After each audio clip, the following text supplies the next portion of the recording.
All right, y'all. So I've been getting so many emails, phone calls, and text messages about this prison pimp dude. So I figure I will retell y'all the story, but then I'm going to tell y'all about the other stuff that was going on about this dude before I even ran into this cat. All right.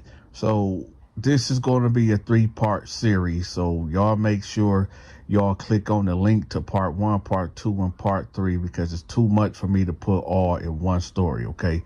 So this is going to be part 1. So the prison pimp, there's a guy by the name of Cartoon 53.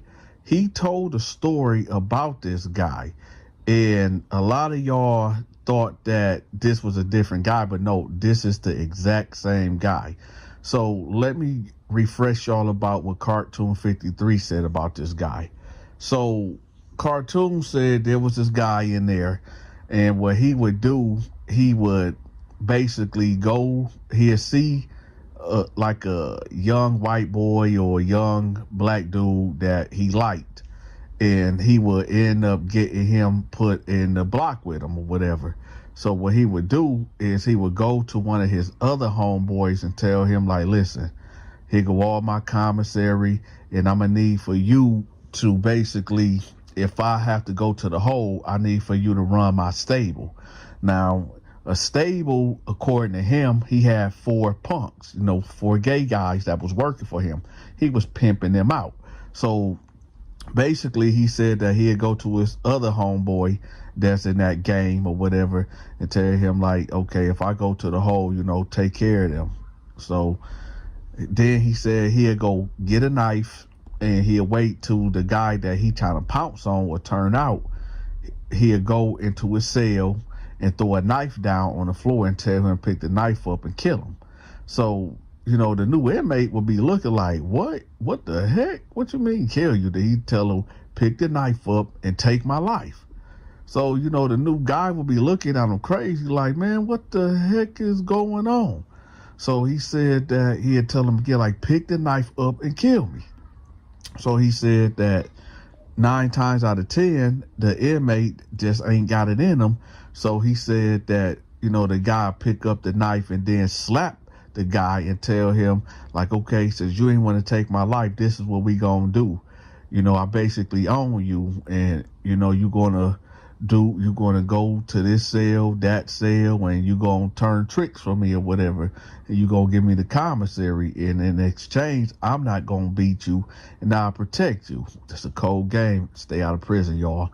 So anyway, that is how the world got introduced to the prison pimp, according to Cartoon 53. Now, when I got introduced to him, now I'm about to give y'all my version of how I met him and how he turned out his son, okay, eventually.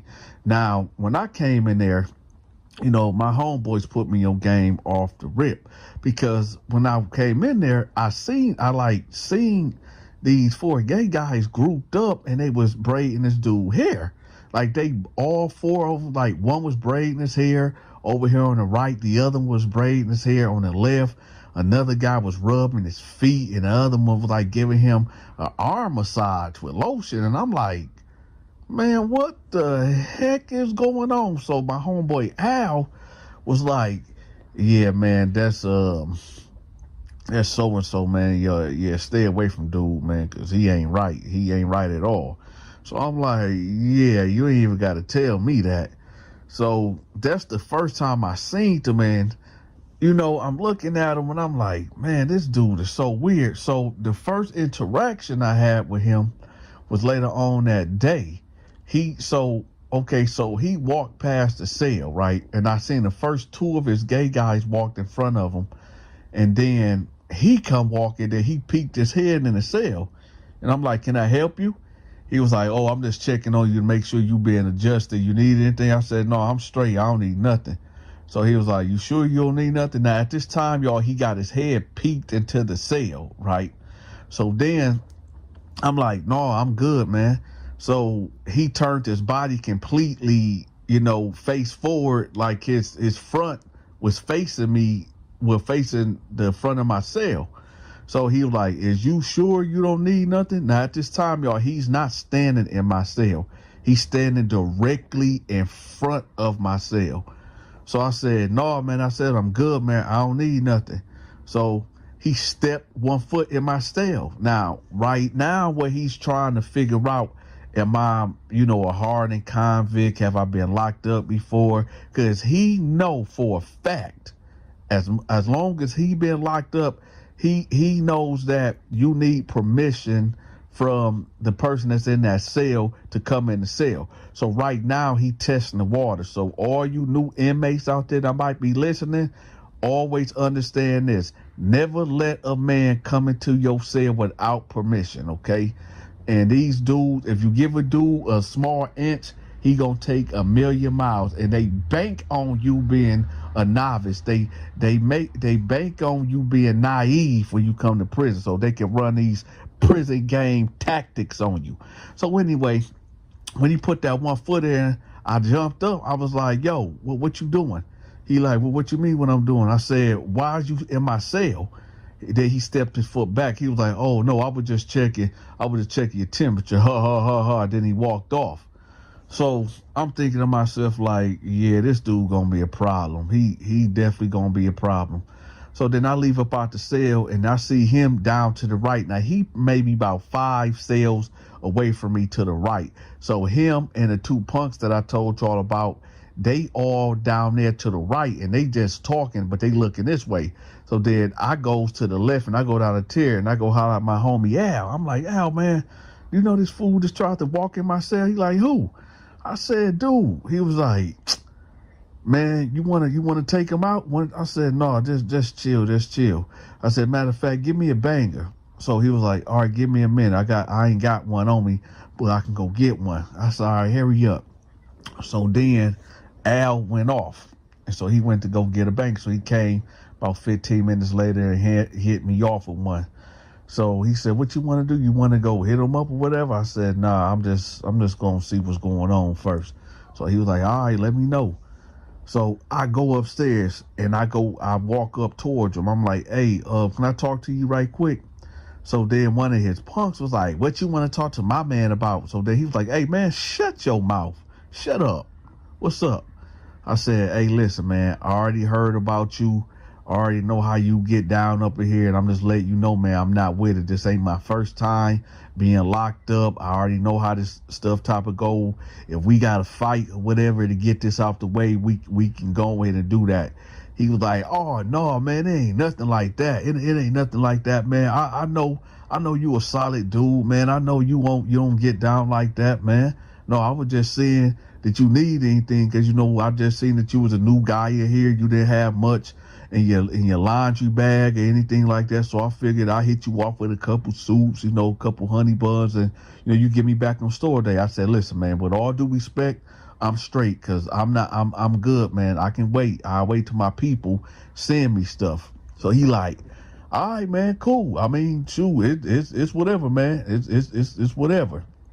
So then he said, so I said, all right, man. So then I walk off, right? So then I hear somebody whistle, right? So I instantly pulled the sword of justice out and turned about face, right? Shout out to the armed services out there. I did an about face. I said, what you say? But thing about it, I felt stupid because when he whistled, he wasn't whistling at me. He was whistling to one of his punks that was over the tier. I guess when he whistled that woo whoop, y'all know that type of whistle. When he did that, that was his signal to tell all his punks to come here or whatever. So when he did that, I'm looking stupid because I'm gripping the sword of justice. And one of the punks like, hey, what are you doing? Hey, what are you doing? I said, man, don't be effing whistling at me. And the punk was like, ain't nobody whistling at you. And then, the guy was like, hey, yo, don't talk to my girls like that. Don't you ever disrespect my girls like that. So he kind of like popped up and started walking towards me. Now, I got the sword of justice fully out. So he like, oh, it's like that? It's like that, young blood? It's like that? I said, yeah, it's just like that. He was like, listen, like I said, I wasn't whistling at you. I was listening to my people, dog. But if you want an issue, we can have an issue. As he talking, here come Al running up the stairs with two of his homeboys. Now, remember, y'all, this was like in my first maybe couple of months in my bed. So I've been locked up before, but in every prison is different dynamics. You know what I mean? You could be doing your thing in prison A and then get transferred to prison B, and you gotta basically prove yourself all over again unless you got this reputation. But still, people don't really care about reputations. People will still try to test the waters to see if you really is who they heard that you was, who they heard you was, or whatever. So Al come up the stairs like, we got a problem. So dude like, do we got a problem? I'm like, man, it's like whatever, man. So one of the punks like, nah, man, just stop.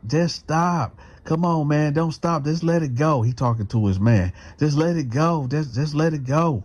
So me and Al like, all right, whatever. So we standing our ground. And he like, you know what, y'all? Never mind. I'm straight. Let me get up out here if I kill one of these dudes.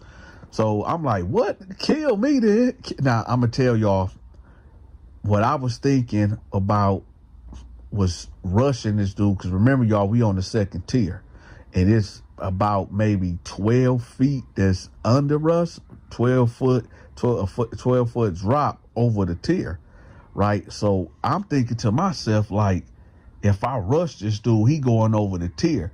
But then I got to worry about his girls or his boys, you know what I mean, the punks or whatever. Now, I'm going to be real with y'all. Now, I know what y'all thinking right now. Y'all probably thinking like, well, Dante, these is punks. They ain't got no strength. They ain't no threat. Who you telling? Now, let me describe his punks right quick.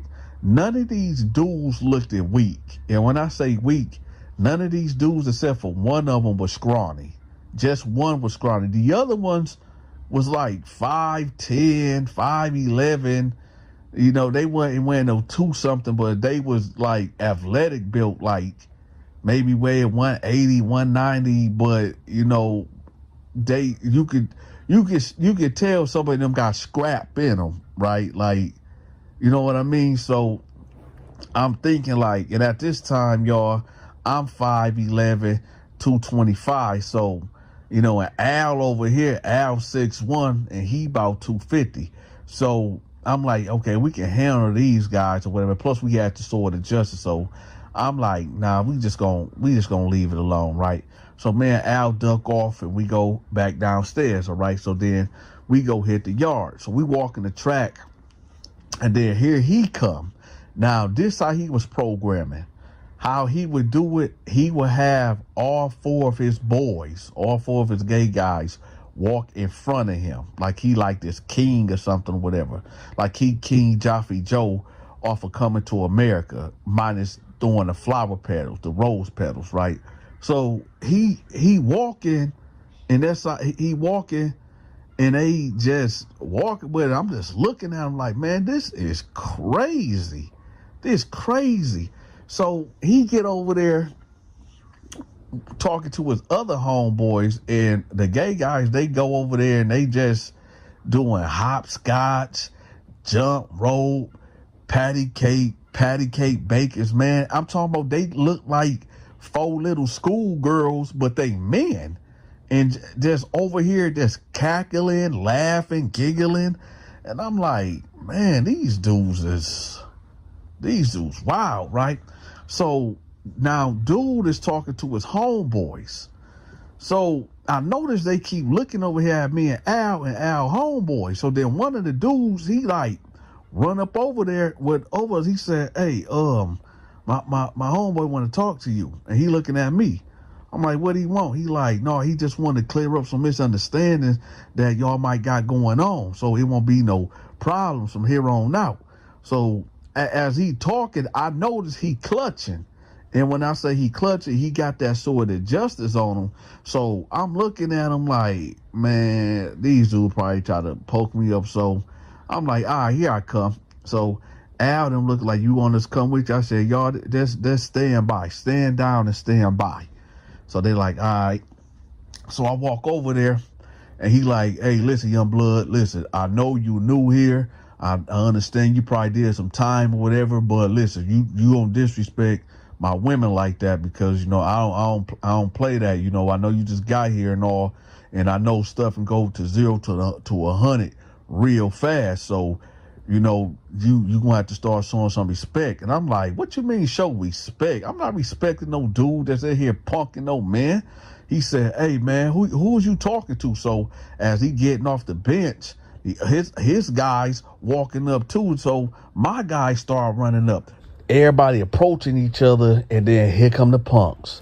Y'all better not touch my man. Y'all better not touch my man. And when I say they came ready to buck. Have y'all ever seen like some black ratchet chicks? I'm talking about Project Born type ratchet chicks that got the Tweety Bird ponytails type.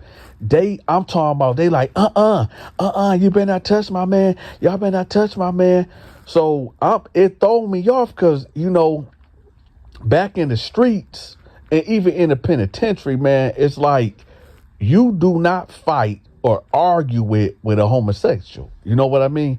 You can't win no fight or no argument with no homosexual. So it just threw me off because I was ready to get down with these cats. But then when they ran up, it just threw me all the way off. So I'm like, all right, man. I said, hey, y'all got it. So Al, them like, man, all right, bet. So as we bagging up, right, the dude was like, hey, y'all chill. You know what, man, this ain't even, man, hey, we gonna settle this right now, man. Do you got a problem with me? Do you got a problem with what I got going on? So I said, hey, man, listen, you do what you do, and I'm going to do what I'm going to do. Y'all, you just stay out my way. So he like, what you mean, stay out your way? I said, like I said, if we keep going back and forth like this, something going to have to happen. We going to have to get down or something. So one of the punks like, you ain't touching my man. What you mean y'all going to have to get down? So I'm like, hey, man, shut your mouth. So dude was like, hey, I'm not going to tell you again, man, stop disrespecting my woman. Stop disrespecting my woman. So I said, hey, man, listen, it is what it is. So I said, you know what? You right, because this stupid. I ain't going to say nothing to you or your people, and y'all don't say nothing to me, and we good. So he like, all right, say less. I said, all right, whatever. So then we walk off. So we get back to the dorm, right? And after the first yard card, we got to go back to the dorm and we got to do a count, right? So everybody doing count, blah, blah, blah, blah, blah. And now we about to go to dinner, right? Well, lunch, dinner, whatever you want to call it. So it's about 5:00. Now, this day, y'all, they serving burgers and fries. Now, everybody know that when they serve burgers and fries, bone-in chicken and mashed potatoes, them the days where it goes down. Like, them are the best food trays that they got, okay? And when you got burgers and Friday, it get real hectic. So I'm actually about to give y'all two stories in one right quick dealing with this situation. So we all at the chow hall, right? I'm over here with Al and his dudes. We at the third table right here. You got the Bloods right there. You got the Crip table right there. You got the GDs and the Vice Lords. They tables right here and right there. You got the Aryan Brotherhood table right there. You got the Neutrons, two tables right there towards the back.